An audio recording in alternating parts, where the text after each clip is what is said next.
বাংলাদেশের civil society প্রতিবাদ করে নাই, বাংলাদেশের গণমাধ্যম তার জাতীয় দায়িত্ব পালন করে নাই, তারা দালালি করেছে। সিম্পলি সরকার, আওয়ামী সরকার এবং ভারতের দালালি করেছে। ইনসাফ এমন একটা লড়াই, যদি আমরা বারবার এইটাকে ডিসপেন্স করতে ব্যর্থ হই, তাহলে যেটা করবে প্রত্যেকটা জুলুম আর একটা জুলুমের জন্ম দিয়ে যাবে, আর একটা লড়াইকে আপনাদেরকে মোকাবেলা করতে হবে। পিলখানা গণহত্যা হয়েছে, বাংলাদেশ রাষ্ট্র, সিভিল সোসাইটি, সাংবাদিক, বুদ্ধিজীবী, বস্তির বুদ্ধিজীবীগুলা কেউ সেদিন কথা বলে নাই, মুখ খোলে নাই।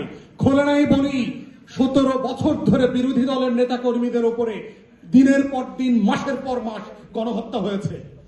বাংলাদেশের সিভিল সোসাইটি প্রতিবাদ করে নাই, বাংলাদেশের গণমাধ্যম তার জাতীয় দায়িত্ব পালন করে নাই, তারা দালালি করেছে। সিম্পলি সরকার, আওয়ামী সরকার এবং ভারতের দালালি করেছে, সত্যের দালালি করে নাই, রাষ্ট্রের পক্ষে দাঁড়ায় নাই, শহীদের পক্ষে, জনগণের পক্ষে দাঁড়ায় নাই। এবং সেই গণহত্যা বিচার করতে পারি নাই বলেই আমরা দেখেছি কিভাবে গুম করে হাজার হাজার বাংলাদেশের নাগরিকদেরকে নাই করে দেওয়া হয়েছে। 17টা বছর শুধু গুম করা হয় নাই, হত্যা করা হয় নাই, লাশটা পর্যন্ত মেমোরি, স্মৃতি আকারে শেষ করে দেওয়া হয়েছে। হাজার হাজার পরিবার জানে না কোন দিন মৃত্যু দিবস, দোয়াটা কোন দিন পড়বে, এই মেমোরি পর্যন্ত, এই স্মৃতি পর্যন্ত নাই বাংলাদেশে। বিচার হয় নাই বলেই 24-এ আরো 1400 শহীদকে জীবন দিতে হয়েছে।